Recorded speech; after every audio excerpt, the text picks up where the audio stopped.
Hi folks, I wanted to start this video with a wee viewer discretion warning.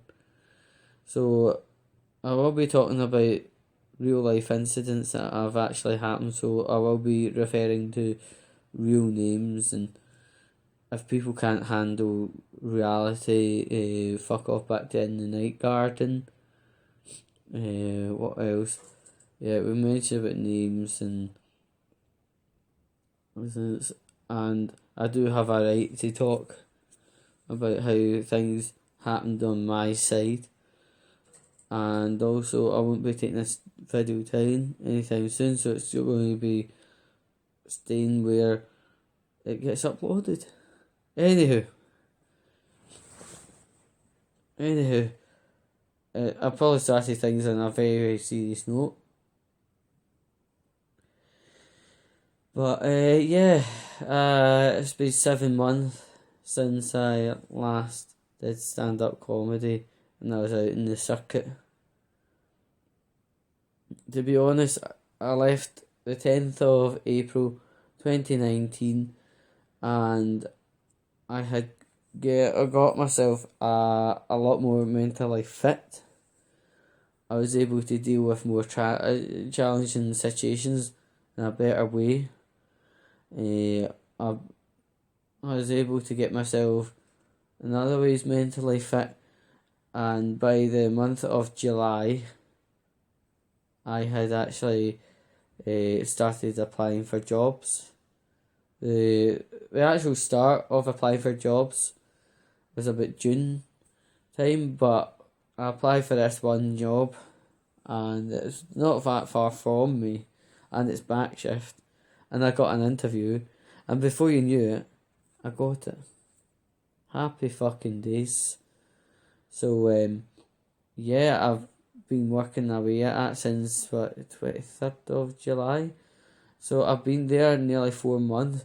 So something must be going right if I've been able to sustain employment in that regard.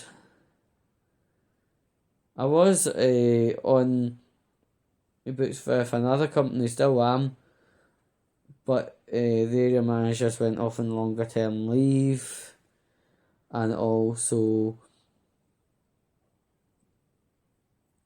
contracts are changing, so I haven't been contacted from that company for a while, but that company in concern, it would give me relief coverage to do, but obviously due to above, there's not any jobs out at this point needing relief, so I applied for this new job that I was talking about just a few seconds back, and I've been working at this job, and it's a daily job, it's was it 5 till 8?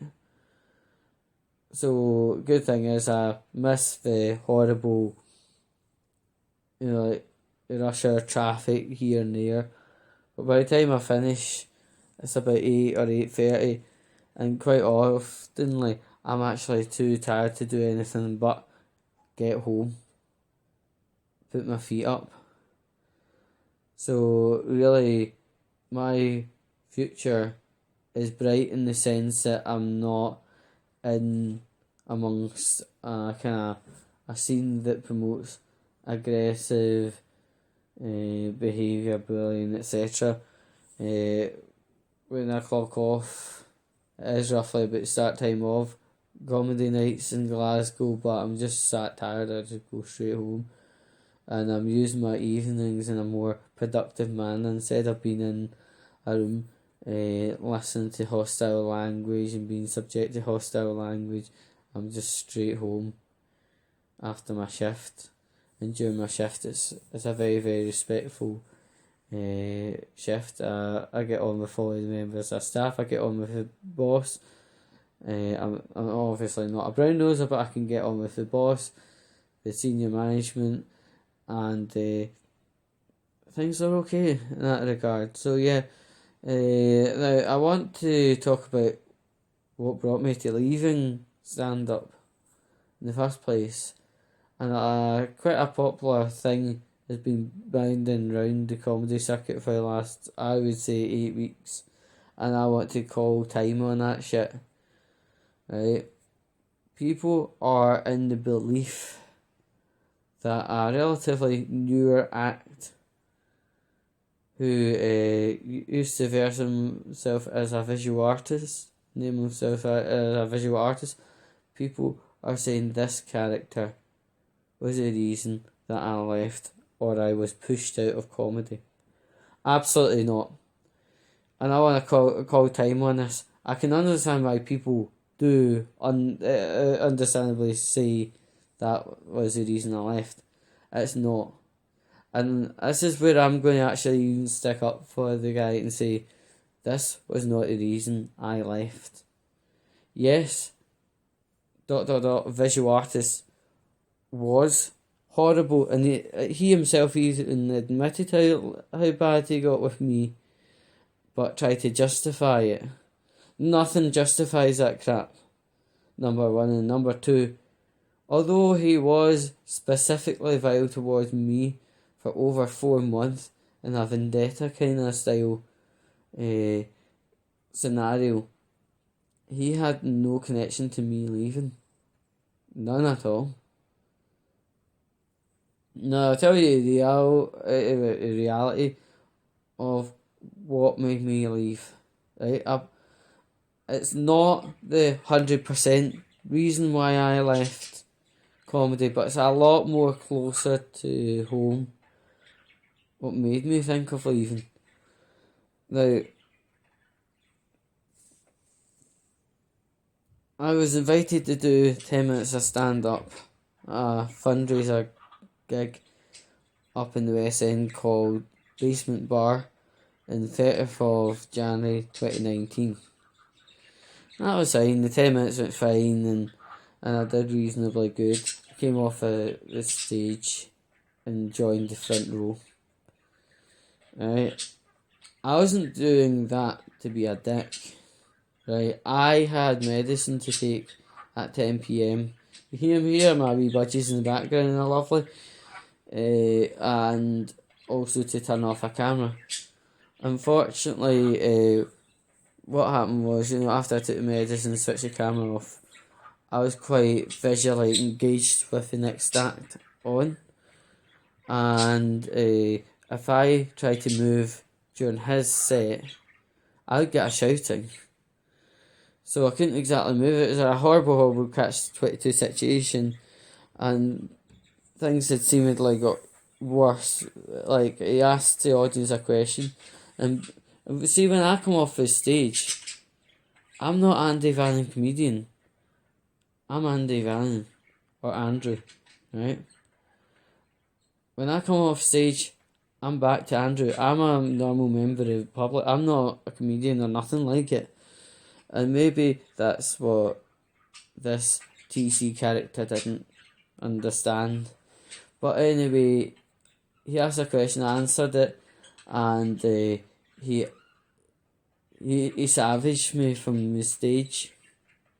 It was humiliating, and I felt in a position where if I didn't leave the room, he would have turned his material all around me, like that kind of thing. And because I was so humiliated, I left the room. I actually just got up off my chair and out.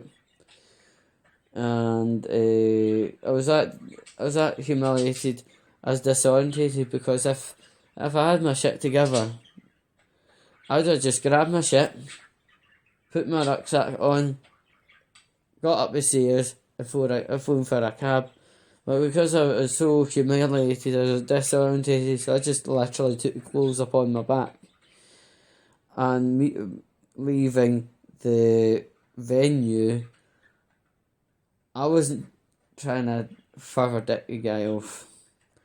In fact, I was trying to give about maybe 20 minutes, half an hour to diffuse the situation. And unfortunately, on my way out the door, the audience cooled right off to him. They knew what he was up to. They cooled right off to him. And he was obviously foaming for blood. So by the time I got back down the stairs 30 minutes later, he was shouting, He got right in my face, nose to nose, face to face. He was shouting that loud. The hair in my nose would vibrate. Yeah, I mean, like, in retrospect, when I came down that set of stairs and he just had a very raspy "you." That was a precursor of how he was feeling.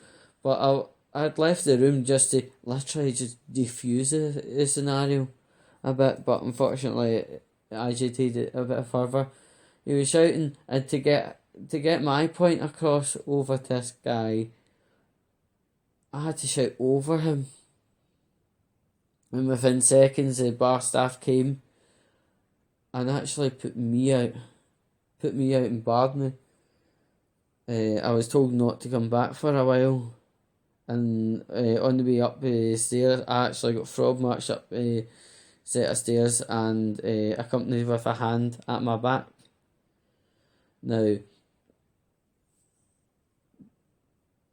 if that doesn't scream the phrase "you're barred," what will? So I went home and just thought things through and thought, there's no come back from this. And that's when I had to have a cold hard think to myself, and I devised I'll even do date, and that was that. So that was that. But that incident alone in TC, I would say he was closer to the reason that I threw down my pen and binned my book, metaphorically, and actually physically. But also the horrible, like, I would call it green room chat, where people would be forever slagging each other off, making rumours about each other, and these are relevantly all the people are woke apparently. The relaxed approach towards bullying was disgusting. The actual accepted form of bullying, bullying was very, very accepted, and if you weren't doing it, you'd get bullied yourself, blah blah blah. And that sincerely horrified me, and also the unprofessionalism that was on the scene at the time as well. It just really made me quite sick of comedy, to be honest. And by leaving the comedy on the 10th of April, it was quite good. It actually gave me perspective on things that I didn't realise. Instead of an insider looking further inside, I'm now an outsider looking in. And I've heard that, like he said, she said spats between each other, just random people fighting with each other.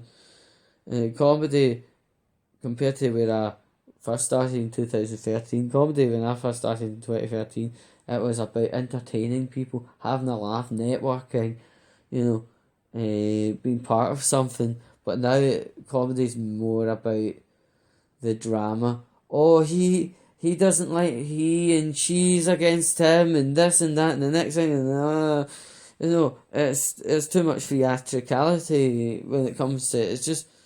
It's brain damage trying to even understand a wee portion of it. It just bores me fucking silly. I mean, these fucking wrists will get fucking tanned if I hear any more of that shit. I mean, honestly, there's more drama on the Scots scene at this point in time than on an average episode of Hollyoaks. It's just fucking no. So, like, an outsider looking in now can see the scene. I'm not even going to use the word toxic, but I would say the scene is so negatively charged, full of negative energy, and it's absolutely unjustified, all of it. It's pants. When I joined the scene, it was a wealth of love and respect and networking and open willingness to chat away and talk, but now it's all this negative piss patter, rumour making, vendetta picking, oh, he says this and she said that, she's against him, he's against her. It's fucking pants. This is meant to be an art to make people happy. This is not meant to be an art to upset folk. It's pants. And I have made the best decision overall. And I'm quite happy. At least my evenings are paid, completely irrespective if the room fills or not. Tatty bye.